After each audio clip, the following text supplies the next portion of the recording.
Habang mariing nakatitig sa kanila ang nilalang, pinagpawisan sa takot ang bida nang mapagtanto niyang nasa harap siya ng mga ekspertong nasa tier 9 at pataas. Kahit ang isang tier 7 Grandmaster ay tila napakaliit at walang halaga sa kanilang harapan. Siya ay nasa tier 2 pa lamang ngayon. Ang agwat sa pagitan nila ay parang langit at lupa. Nababahala niyang naisip na kung umatake sa Star City ang ganoong klaseng eksperto, ang kasalukuyan niyang sarili ay walang mapoprotektahan. Pakiramdam niya ay wala siyang mailigtas kahit isa man lang. Kaya napagpasyahan niyang kailangan pa niyang lumakas, mula tier 3, tier 4, tier 8, hanggang tier 9, at tuluyang maabot ang King Realm. Sooner or later, maaabot din niya ang realm na yun. Binitawan ni Grandmaster Qin ang balahibo ng ibon at sinabi na kahit nagpakita pa ang Lord of the 10,000 Monsters, mukhang napakalalim pa rin ang pinagmulan ng ibong may gintong balahibo. Binalaan naman ng ibon si Grandmaster Qin na maghintay lamang ito, pagkatapos ay agad itong umalis at naglaho.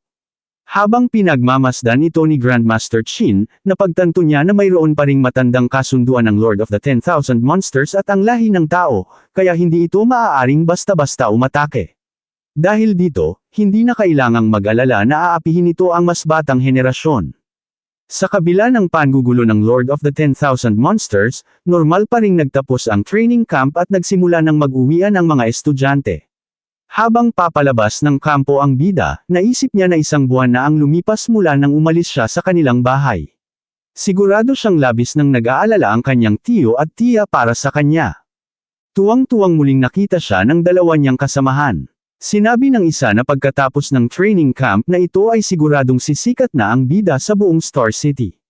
Ang isa naman ay nagsabi na kahit hindi sila nagkasundo noon, sana ay huwag silang pag-initan ng bida sa hinaharap. Napabuntong hininga na lamang ang bida at nagtanong kung ganoon ba talaga siya kakitid mag-isip. Kung hindi pa raw nila binanggit ang mga bagay na iyon, baka halos nakalimutan na niya ang lahat. Paglabas pa lamang nila ay agad silang sinalubong ng tauhan ng City Lord. Sinabi nito sa mga estudyante na pinaghirapan nila ang kanilang pagsasanay. Bilang pagsalubong sa kanilang pagbabalik, naghanda raw ang City Lord Estate ng isang malaking piging at iba't ibang regalo para sa kanila, kaya siguraduhin daw nilang dadalo sila. Agad namang nagpasalamat ang lahat sa mabuting pagtanggap ng City Lord habang masayang tinanggap ang balita. Ngunit bakas ang pagkadismaya sa mukha ng bida dahil ayaw niyang dumalo sa anumang piging. Ang gusto niya lamang ay makauwi agad at makasama ang kanyang tiyo at tiya. Samantala, sa Star City City Lord Estate, nagsimula nang dumating ang mga panauhin. Sa loob ng napakalaking banquet hall, masayang nagkukwentuhan ang mga dumalo. Kasama roon ang tiyo at tiya ng bida, na inasikaso ng isang waiter at inihatid sa kanilang mesa. Pagkaupo pa lamang ng dalawa ay nakaramdam na sila agad ng pagkaasiwa habang nakatingin sa napakaraming masasarap na pagkain sa lamesa. Sa di kalayuan, isang babaeng nakasuot ng magarang damit ang nagtanong kung kaninong mga magulang ang naroon. May isa namang babae na nagsabi kung pati mga manggagawa ba ay pwede nang dumalo sa ganoong piging. Napatanong naman ang isang lalaki kung ano ba ang ginagawa ng waiter at basta-basta na lamang nagdadala ng kung sino-sino roon. Napatanong tuloy ang tiya ng bida kung pinapahiya ba nila ang bida dahil sa ganoon nilang pananamit. Sumagot naman ang kanyang asawa na wala silang magagawa dahil iyon na ang pinakamaganda nilang damit. Bigla silang nagulat nang lumapit sa kanila si Principal Li Chengshan at magtanong kung tama bang sila ang kamag-anak ng bida. Ipinakilala nito ang sarili bilang principal ng No. 1 High School. Agad namang tumayo ang dalawa at kahit kinakabahan ay magalang na bumati sa principal. Natawa na lamang si Principal Li Chengshan at sinabi na hindi na nila kailangang kabahan pa. Nang akmang makikipagkamay sana si Principal Li Chengshan sa tiyuhin ng bida, bigla siyang inunahan ng presidente ng Star City Martial Artists Association na si Wu Linxian. Masaya nitong ipinakilala ang kanyang sarili at sinabi na ang bida ang pinaka-promising na henyo na nakita niya sa buong buhay niya. Napakamot na lamang sa ulo ang tiyuhin ng bida habang magalang na kinumusta ang presidente. Hindi makapaniwala ang mayamang babae sa kanyang nasasaksihan.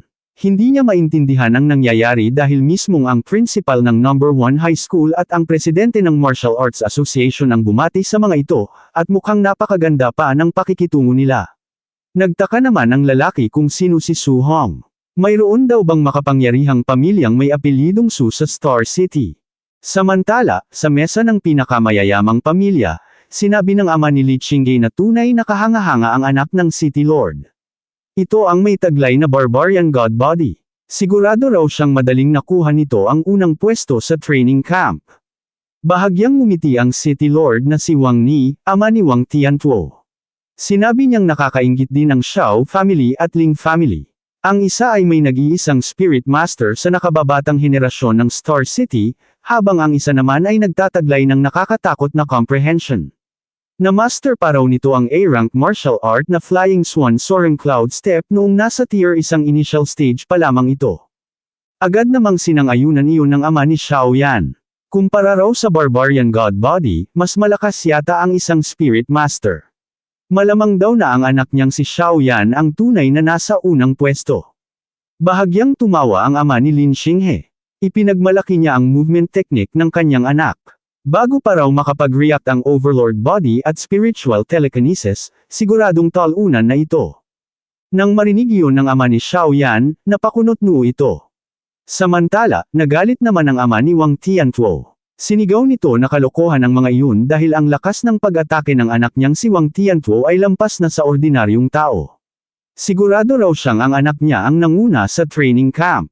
Pinagtawanan naman siya ng ama ni Xiao Yan at tinanong kung ganoon ba kabihira ang isang Spirit Master, dahil ang kanyang Xiao Yan ay may potensyal na maging hari. Samantala, sinabi naman ng ama ni Lin Xinghe na sa lahat ng martial arts sa ilalim ng langit, tanging bilis lamang ang hindi nababasag. Wala raw makakatapat sa kanyang anak.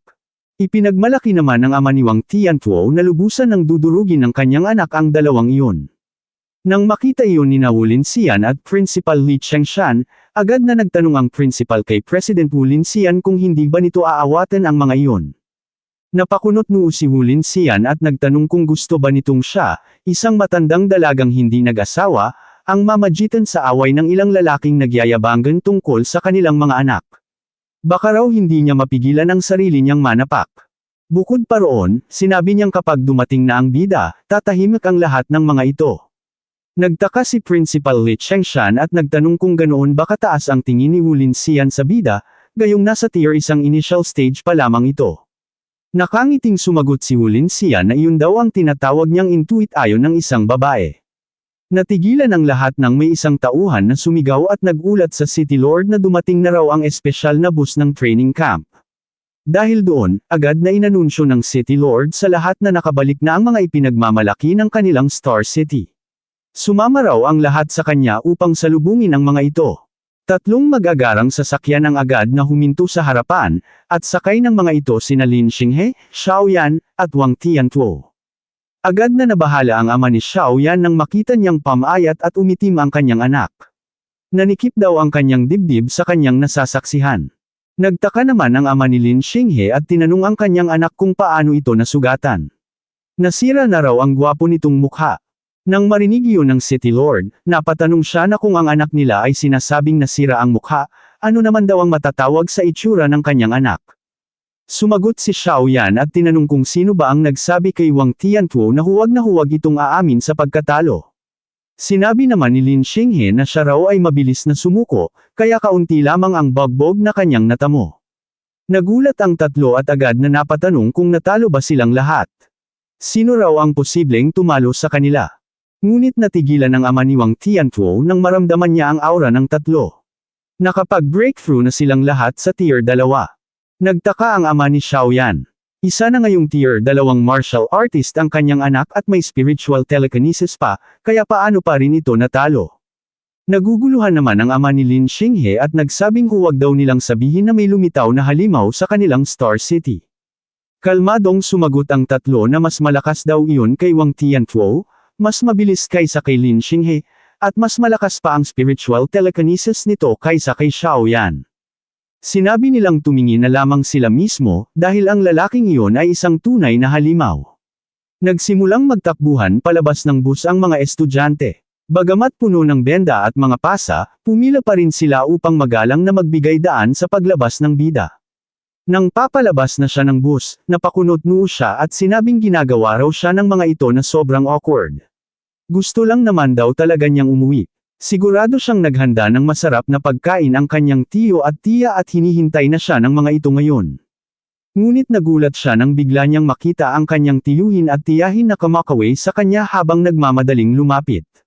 Nang muntik nang matisod ang kanyang tiyahin at halos matamba, agad niyang ginamit ang kanyang telekinesis upang palutangin ito at maiwasang bumagsak. Dali-dali siyang lumapit sa kanyang tiyahin at nagtanong kung nasaktan ba ito. Sumagot naman ang kanyang tiyuhin at nagtanong kung anong klaseng martial art ang ginamit niya dahil napakagaling daw noon. Sumagot ang kanyang tiyahin na ayos lang naman daw siya. Medyo nagulat lamang daw siya ng kaunti. Mangiyak-ngiyak sa tuwa ang kanyang tiyuhin habang pinupuri ang bida at sinasabing lalo raw itong lumakas. Sinabi naman ng kanyang tiyahin na sa nakalipas na isang buwan ay halos mamatay na raw sila sa sobrang pag-aalala. Ngumiti ang bida at sinabing narito na siya at ligtas na nakabalik. Hindi na raw nila kailangang mag-alala pa para sa kanya. Halos manginig ang buong katawan ng City Lord. Hindi siya makapaniwala sa kanyang nasasaksihan. Ang bida ay isa ng Spirit Master, at higit pa roon, isang Tier 2 Spirit Master. Kaya pala natalo nito ang kanilang mga anak. Kahit sina Wu Linxian at Principal Li Chengshan ay nagulat sa kanilang nasasaksihan. Nagsisihan pa silang dalawa habang nagtatanungan kung bakit hindi raw sinabi ng isa't isa ang bagay na iyon. Sinabi ni Wu Linxian na Spirit Master na pala ang bida. Galit namang sumagot si Principal Li Chengshan at sinabing tinatanong pa nga raw niya iyon dahil akala niya ay alam ni Wu Linxian. Hanggang sa pareho nilang napagtanto na wala pala sa kanilang dalawa ang nakaalam tungkol doon. Hindi nagtagal, tuwang-tuwang ibinahagi ni President Wu Linxian sa kanyang kausap sa telepono na tingnan daw nila kung sino pa sa mga iyon ang may lakas ng loob na agawin ang pwesto ng matandang babaeng ito. Mag-ingat daw ang mga iyon dahil baka dalhin pa niya ang bida upang bugbugin ang mga disipulo ng mga ito. Masaya namang humarap si Principal Li Chengshan sa iba habang ipinagmamalaking sisikat na ang kanilang number 1 high school. Tingnan daw nila sa susunod na taon kung paano pa nila siya aagawan ng resources. Dahil sa nangyari, lahat ng mga nakasaksi ay agad na naghanap ng impormasyon tungkol sa bida. Sunod-sunod silang tumawag sa kanilang mga telepono. Ang ilan ay naghahanda na agad ng mamahaling regalo para sa bida. Ang iba naman ay nagsasabing nakahanap na sila ng perpektong mapapangasawa para sa kanilang mga anak at agad silang nagutos na dalhin ang mga ito sa City Lord Estate, at siguraduhing maganda ang magiging bihis ng mga ito. Agad namang naglabas ng regalo ang City Lord at iniabot iyon sa bida. Ipinakilala muna nito ang sarili bilang City Lord ng Star City na si Wang Ni, pagkatapos ay tinawag ang bida bilang numero 1 henyo ng Star City. Tunay raw itong isang dragon sa mga tao. Iniabot niya ang titulo ng isang villa at 3 milyong cash. Ito raw ang bonus na inihanda niya para sa unang pwesto ng training camp at pakiusap niyang tanggapin iyon ng bida. Nang makita ng lahat ang nangyari, napamura na lamang sila sa kanilang isipan. Nagulat sila na mayroon palang bonus, dahil kanina lamang ay akala ng lahat na ang anak ng City Lord ang makakakuha ng unang pwesto. Napaisip tuloy sila kung kulang ba sa villa at pera ang sariling anak nito. Napansin naman ng iba na malinaw na nakita ng City Lord na mahirap ang pamilya ng bida, kaya agad itong naghanda ng 2 gantimpala para sa unang pwesto. Isa nga itong tunay na matandang tusong Soro dahil napakabilis nitong kumilos. Nakangiting sinabi ng City Lord na bilang numero 1 talento ng Star City, kung mayroon mang kailangan ang bida sa hinaharap, huwag daw itong mahihiyang magsabi. Tutulungan daw niya ito sa abot ng kanyang makakaya. Pagkatapos ay iniabot nito ang kanyang kamay upang makipagkamay sa bida. Napatingin ang bida sa kamay nito habang iniisip kung hayagan ba siyang sinusubukang kunin ng City Lord sa panig nito. Sa kanyang pananaw, kapag tumanggi siya sa alok ng City Lord ay tiyak na mau-offend niya ito. Ngunit kung tunay naman siyang sasama rito, baka dumating ang araw na hindi na niya matanggihan ang anumang hiling nito sa hinaharap. Dito na po nagtatapos ang ating kabanata, abangan ang mga susunod pa nating upload. Huwag din kakalimutang mag-like, share, subscribe at i-click ang notification bell, para lagi kayong updated sa mga susunod pa nating mga video.